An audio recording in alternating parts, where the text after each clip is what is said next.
Alright guys, welcome back to the arm swing breakdown series. Today we are going to be examining the arm swing of Bartosz Kurek. So, Bartosz Kurek has been with the Polish national team for probably 15 years now, 10 to 15 years, and has been a professional for at least that long, and he has one of the cleaner arm swings in the game. It's just very, very strong, powerful, fast, you name it. He's also like a giant, so that helps a lot. But even in his jump, he gets really good positions, and then this is the full clip. Boom. Nice. Alright, so we're going to break this down starting with the draw. So the initial draw phase, arm comes up for the approach and then pulls back. And an interesting thing that happens here is, if you notice, as he's going up, his arm kind of stops in midair. So whatever speed he's moving upwards at, that's how fast his arm is moving back. So it looks like it's just suspended. And then he gets it into a full draw here. So the angle of his shoulders is actually slightly below parallel, if we're using the hips as a reference, and the spine as the center point.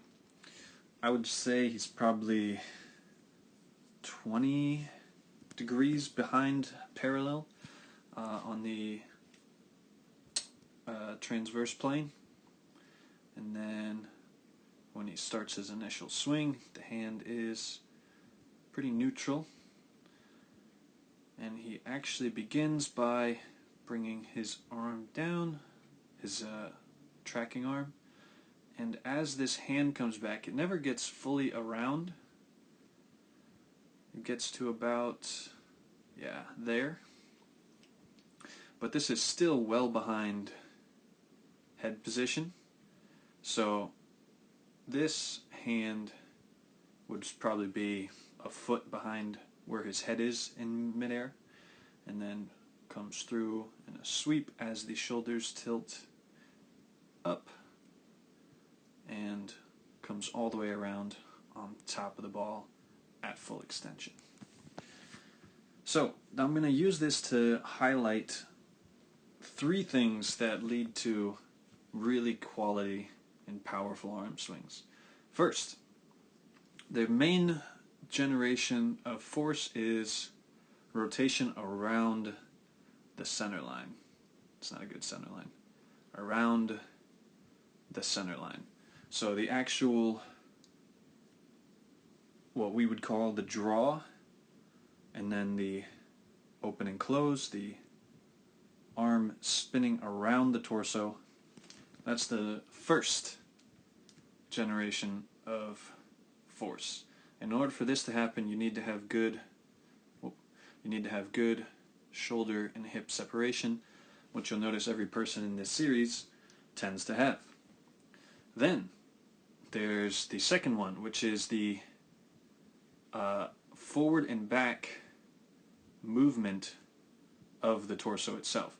So in this case, you can see it's not great from this angle, but you can see there's a curve in the spine on almost leaning back of the shoulders, so that when he comes forward, still there a little bit, he can transfer that motion into a crunch or a pike, and you can almost see it traveling up through into the arm on contact, and then snap right at the end. Boom. Bounce. Okay, so we have around the center line, rotation, right, and then we have the forward and back movement of the torso itself, and then last but not least, the shoulders. So the shoulders in their rotation don't travel just in a circle, they also travel upwards. So you can see it goes from neutral to tilt, and in so doing, they generate a rotation with the arm where the hand spins around the elbow. So starting in neutral, whip, and then up and out into full contact.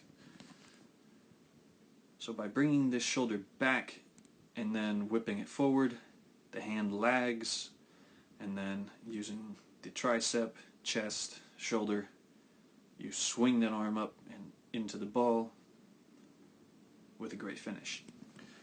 So the three main forces here: rotation around the spine, forward and back spine movement, what I call the pike, and lastly the actual arm swing, which is the draw, whip, and extension into contact, and follow through. So, hope this all makes sense. Hope this helps you in your training, and I'll see you guys in the next one.